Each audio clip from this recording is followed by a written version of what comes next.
457장 찬송입니다.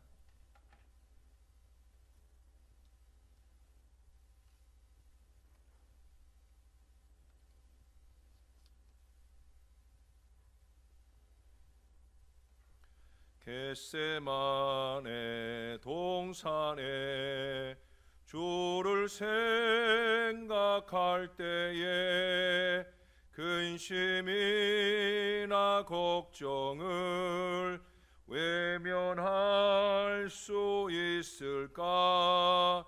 나를 항상 버리고 주를 따라가리라. 빌라도의 뜰에서 주를 생각할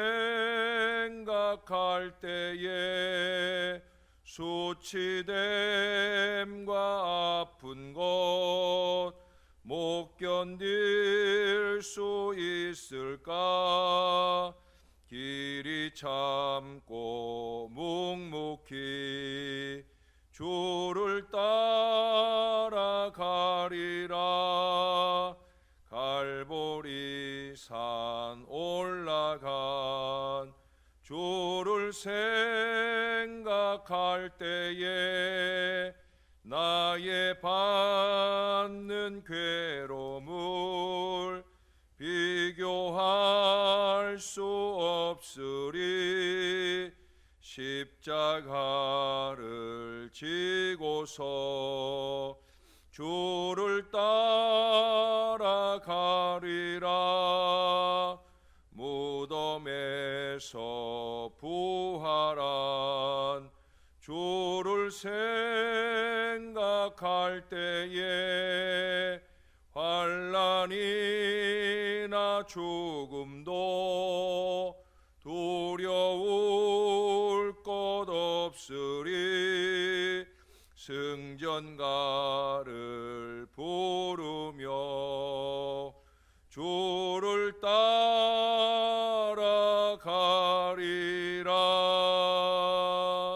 아멘.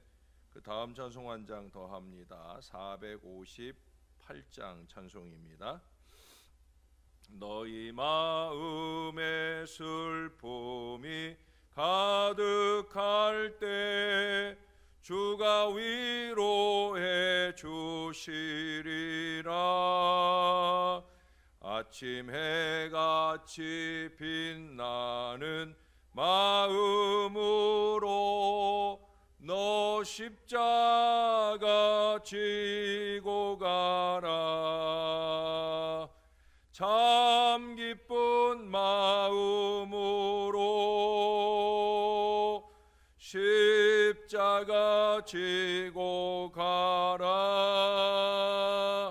내가 기쁘게 십자가 지고 가면 슬픈 마음이 위로받네. 때를 따라서 주시는 은혜로서 가란 심령에 힘을 얻고 주가 언약한 말씀을 기억하고 너 십자가 지고 가라. 참 기쁜 마음으로 십자가 지고 가라. 내가 기쁘게 십자가 지고 가면 슬픈 마음이 위로받네. 내가 맡은 일 성실히 행할 때에 주님 앞에서 상 받으리. 주가 베푸신 은혜를 감사하며 너 십자가 지고 가라. 참 기쁜 마음으로 십자가 지고 가라. 내가 기쁘게 십자가 지고 가면 슬픈 마음이 위로받네. 아멘. 기도하겠습니다. 좋으신 아버지, 언제나 우리가 주님 앞에 서 있도록 인도해 주시니 감사합니다. 우리가 주님 앞에 예배도 드리고 찬양도 드리고 기도도 드릴 수 있도록 인도해 주신 것 감사합니다. 그러나 그 모든 것보다 우선하여 우리가 하나님의 뜻을 알게 하여 주시고 그 뜻대로 살아갈 간절한 노력들이 저희에게 더할 수 있도록 은혜를 더하여 주옵소서. 우리가 늘 자주 주님 앞에 간구하는 바 모든 기도에 풍성한 응답과 역사를 더해 주시니 감사합니다. 그래서 이 새벽에도 우리가 주님을 찾아왔나이다. 주님을 만나게 도와주시고 주님을 온전히 의지하게 도와주시고 우리의 이 하루, 우리의 이 여름을 주님의 은혜 가운데 잘 이기고 승리하게 도와주시옵소서. 오늘도 무명으로 감사 예물 드리는 손길이 있습니다. 기쁘게 연락하시고 하나님께 영광이 되며 늘 소원하는 바 그 기도에 풍성한 응답의 역사가 임하게 도와주시옵소서. 감사드립니다. 예수님 이름으로 기도합니다. 아멘. 계속해서 호세아 6장 오늘은 4절부터 보겠습니다. 4절에서 마지막 11절까지 오늘의 말씀입니다. 에브라임아, 내가 네게 어떡하랴? 유다야, 내가 네게 어떻게 하랴? 너희의 인애가 아침 구름이나 쉬 없어지는 이슬 같도다.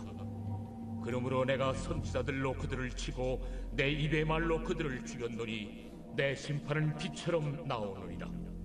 나는 인애를 원하고 제사를 원하지 아니하며 번제보다 하나님을 아는 것을 원하노라. 그들은 아담처럼 언약을 어기고 거기에서 나를 반역하였느니라. 길앗은 악을 행하는 자의 고울이라 피 발자국으로 가득 찼도다. 강도떼가 사람을 기다린 같이 제사장의 무리가 새긴 길에서 살인하니 그들이 사악을 행하였느니라. 내가 이스라엘 집에서 가증한 일을 보았나니 거기서 에브라임은 음행하였고 이스라엘은 더럽혀졌느니라. 또한 유다여, 내가 내 백성의 사로잡힘을 돌이킬 때에 내게도 추수할 일을 정하였느니라. 아멘. 헨리 조지와 매닝은 깊은 대화를 나누었는데 그 대화의 내용을 보면 영적인 대화로는 최고조에 달한 것으로 그렇게 여겨집니다. 매닝이 먼저 다음과 같이 고백했습니다. 예수님께서 사람들을 사랑하시기 때문에 나는 그들을 사랑합니다. 헨리 조지는 이렇게 대응을 하였습니다. 나는 예수님께서 사람들을 사랑하시기 때문에 그래서 예수님을 사랑합니다. 여러분들은 어느 쪽이십니까? 누구의 말이 더 옳으냐, 그걸 논할 수 없는 아주 아름다운 고백의 나눔입니다. 예수님이 사람들을 사랑했기 때문에 나도 사람들을 사랑한다. 예수님이 사람들을 사랑했기 때문에 나는 그래서 그 예수님을 사랑한다. 어느 것이 더 낫다 할 수 없는 거지요. 이 두 고백이 우리에게 보여주는 바는 예수님 사랑과 인간 사랑을 어떤 방법으로 말하는가, 그것이 중요하지 않다는 거예요. 이 둘은 서로 떼어놓을 수 없는 것이고 어느 누구도 그리스도의 이름으로 인간을 사랑하지 않고는 그리스도를 사랑한다 말할 수 없고요. 또 인간의 가장 완벽한 대변자로 오신 우리 그리스도를 사랑한다고 하면서 인간을 사랑하지 않을 수 없다는 얘기예요. 방금 한 얘기도 어쩌면 똑같은 얘기처럼 들려질 수 있을 겁니다. 예, 맞습니다. 똑같은 얘기예요. 그럼에도 우리는 둘 사이의 부조화가 우리 안에서 수없이 일어납니다. 그것은 아주 심각한 모순입니다. 오늘 본문에 보니까 유다와 에브라임이 책망을 받은 것이 바로 이 두 가지 악한 일이었습니다. 먼저는 4절과 5절에 보면 그들은 불안정했다는 거예요. 무엇에 있어서 불안정했느냐? 인애, 사랑을 베푸는 데 있어서 불안정했다는 거예요. 오늘은 사랑이 많은 듯 하다가 내일은 또 사랑이 하나도 없는 듯한 아마 그런 모습이었던 것 같아요. 그래서 비유로 말하기를 아침 구름이나 이슬같이 동요하더라는 거예요. 에브라임아 내가 내게 어떻게 하랴? 유다야 내가 내게 어떻게 하랴? 우리 하나님께서 사람들이 얼마나 불합리하고 비이성적인가 하는 걸 보이시려고 인간의 방식대로 말씀하셔요. 내가 도대체 널 어떻게 했으면 좋겠냐? 예? 아주 너무 한심하기 이를 데 없다는 거예요. 그래서 하나님은 그들에게 선을 베푸시려고 하였으나 그들은 그에 대한 자격을 갖추지 못했기 때문에 이걸 도대체 내가 어떻게 하면 좋겠느냐, 그 변덕심한 사람들의 그런 행태처럼 하나님께서 안타깝게 말씀하고 있다는 거예요. 그들에게 전혀 선이 없는 것은 아닙니다만 그러나 아침 구름과 이슬처럼 금방 사라지고 말더라는 거예요. 사람들이 훌륭한 약속을 하고 실행치 않을 때, 지속적이고 불변하여 끊임없이 행하지 않을 때 그들의 그 인애는 아침의 구름이나 이슬과 같다고 할 수 있는 거예요. 우리는 누군가에게 인애를 바라고 아량을 바라고 할 때는 많지만 결국 내가 그 아량에 합당한 모습을 살려는 한결같은 모습들은 이루어가지 못한다는 거예요. 하나님은 나를 꼭 사랑해 주셔야 된다 하는 사실을 요구하지만 정말로 내게 필요한 요만큼의 사랑도 내 안에 있지 않을 때가 많이 있다는 거예요. 여러분 여기 인애라고 하는 이 단어는 히브리어로 보면은 헤세드라고 하는 말이에요. 헤세드는 제가 전에 여러분들에게도 설명을 드렸어요. 이 헤세드는 사실 하나님 용어입니다. 다시 말해서 하나님의 무조건적인 사랑을 말할 때 이 헤세드, 인애를 말하는 거예요. 그러므로 이게 인간적인 용어가 될 때는 상당한 책임이 따르는 겁니다. 왜냐하면 하나님의 사랑을 기초한 이웃 사랑을 말하는 것이기 때문에 그런 점에서 어제 본 대로 일정하신 한결같은 그 사랑이어야 되는 거죠. 어제 우리가 3절 말씀에서 보았잖아요. 우리 하나님의 나타나심은 새벽빛같이 어김없나니 비와 같이 땅을 적시는 늦은 비와 같이 우리에게 임하신다. 이게 이제 우리를 향한 하나님의 인애거든요. 어김이 없는 인애예요. 그러나 반면에 우리의 그 인애, 사랑이라고 하는 것은 아침 구름이나 쉬 없어지는 이슬같이 변덕이 죽을 듯하는 그런 어리석음을 범하게 되어진다는 거예요. 더군다나 이와 같이 자기들의 부족은 알지 못하고 그들은 걸핏하면 선지자들이 자기들을 죽였다라고 말하고 있습니다. 그때 선지자들은 성실하게 그들에게 대해 처신한 거지요. 하나님이 말씀을 주셨고 그 말씀으로 그들이 바로 살도록 그들을 책망하는 거예요. 그러므로 그 책망에 대하여 그들은 이렇게 저렇게 말할 이유가 없다는 거죠. 여기 보시면 하나님께서 5절에 보세요. 내가 선지자들로 그들을 치고 내 입의 말로 그들을 죽였노니 내 심판은 비처럼 나오느니라. 그러나 엄밀하게 보면 선지자들을 통해 주신 하나님의 말씀이 그들을 죽인 게 아니에요. 그들의 여전히 변하지 않는 그들의 죄악된 삶이 그들을 죽이는 거죠. 하나님의 말씀이 그들을 죽인 게 아니에요. 하나님은 오히려 그들을 살리기 위해 선지자들의 말이 그들을 죽인 게 아니에요. 선지자들은 오히려 그들을 살리기 위해 하나님의 말씀을 전한 것인데 문제는 어디 있어요? 그 말씀대로 그들이 살아내지 못한 것, 그들이 스스로 자멸하게 된 이유였다라고 하는 거예요.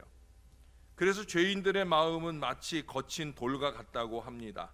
그것은 모양을 갖추기 위해서 상당한 수고를 필요로 하잖아요. 그래서 조각가가 거친 돌을 열심히 쪼개고 다듬어서 아름다운 작품을 만들어내듯이 하나님의 말씀은 그렇게 다듬는 일이지요. 또한 그것은 옹이가 많은 통나무와 같다고도 비유합니다. 그래서 어려운 손질을 많이 하지 않고는 다듬어지지 않는다는 거예요.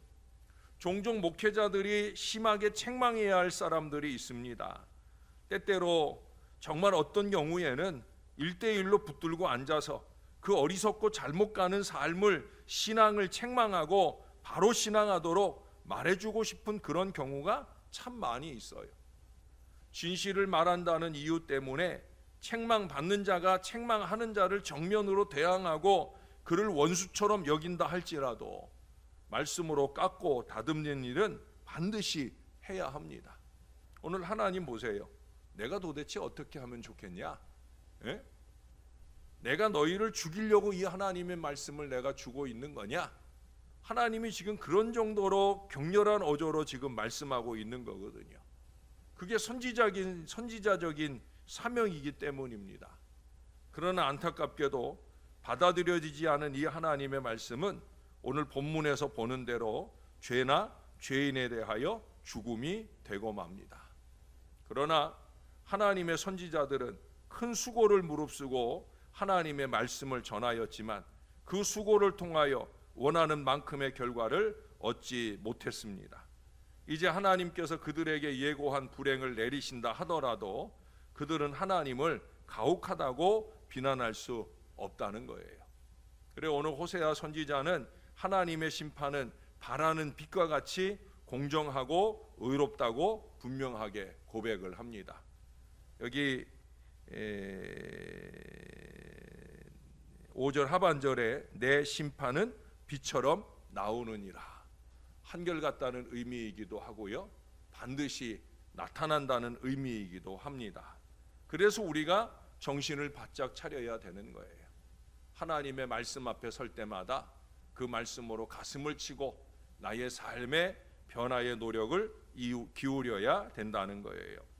그들의 두 번째 문제는 그들과 맺은 하나님의 언약에 신실하지 못하다 하는 거예요.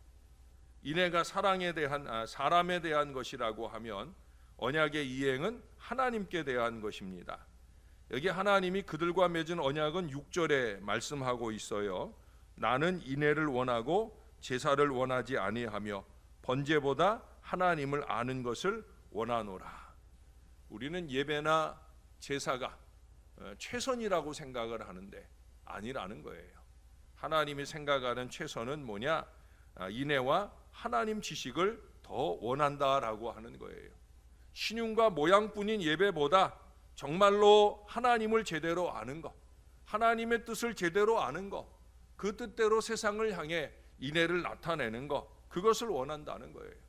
그러나 우리가 어제 5장 1절에 그저께 5장 1절에서도 본 것처럼 그들은 인애도 없고 하나님을 알지도 못했어요. 이러한 실천적 경건의 능력은 하나님이 주목하시고 요구하시는 주요한 일이기 때문에 그것이 없는 경건의 모양은 아무 소용이 없다는 거예요. 예배의 횟수가 하나님을 기쁘게 하는 게 아니에요. 오히려 하나님을 아는 신앙을 따라 하나님의 뜻을 따라서 세상을 향해 인애를 나타내는 그 아름다운 모습들이 우리 하나님이 기뻐하시는 신앙이라는 거예요. 그들에게는 지키도록 위탁된 선한 것들이 있었는데 그것은 제사와 번제의 그릇 속에 담겨 있는 인애와 경건, 그리고 하나님을 아는 지식이라고 하는 이 보석들입니다. 그러나 그들은 그릇은 지켰어요. 예배나 제사, 이 그릇은 지켰는데 문제는 뭐예요?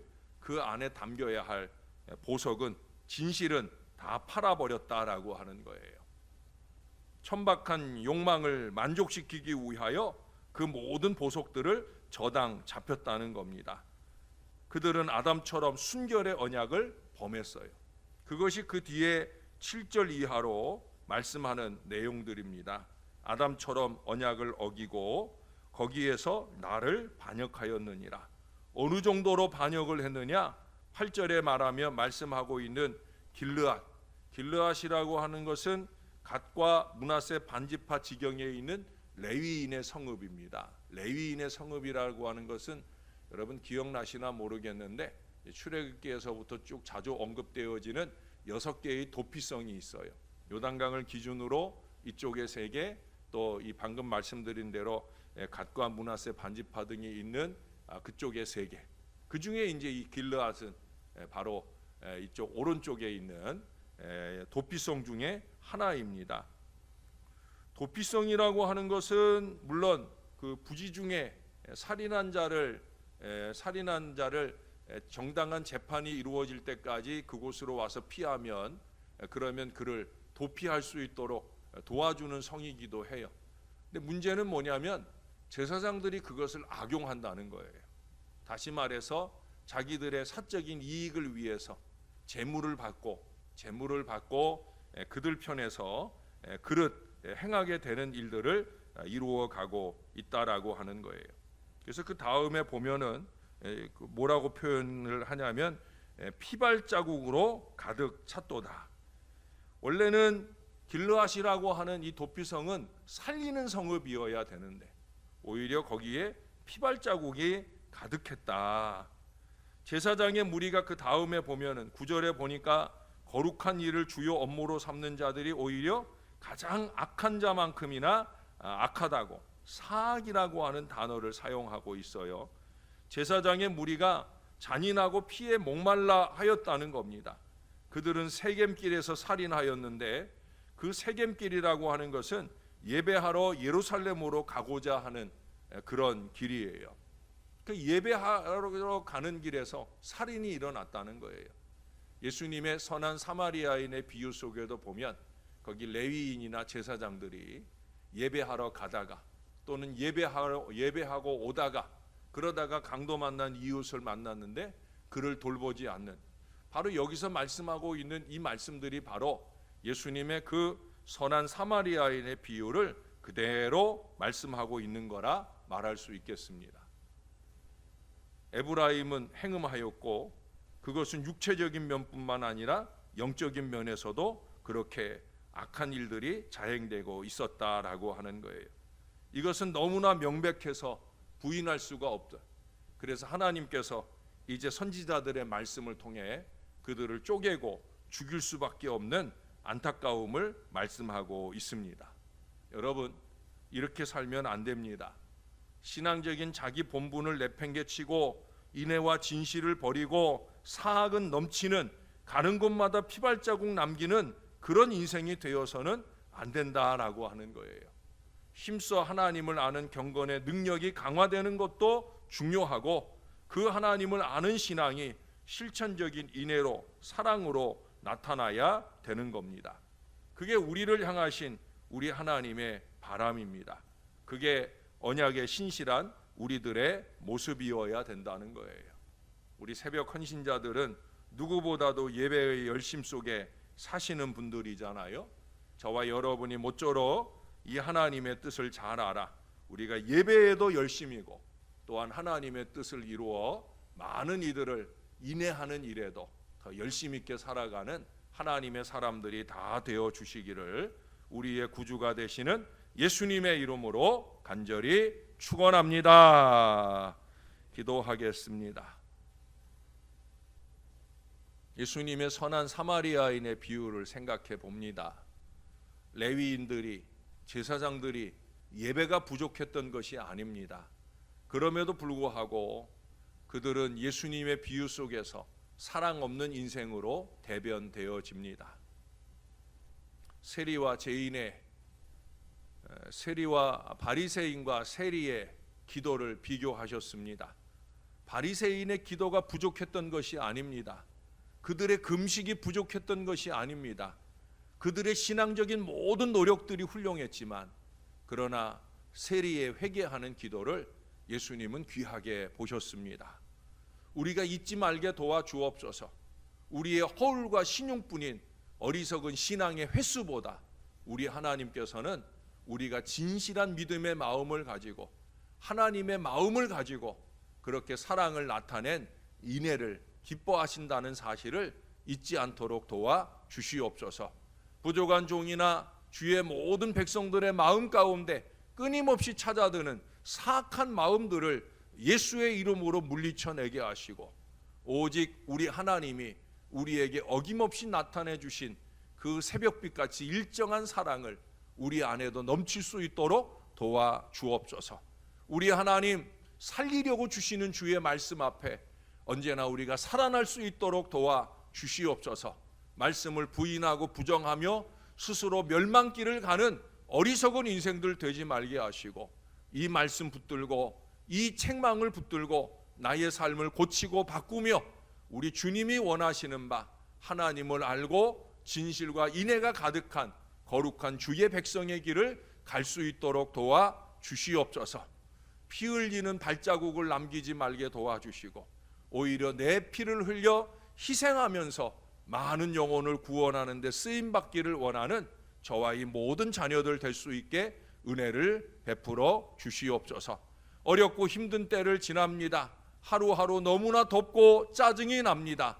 그런 때일수록 더 주님의 사랑을 기억하고 그 사랑 안에 잘 살아내는 저와 이 모든 자녀들 되도록 은혜 베풀어 주시옵소서.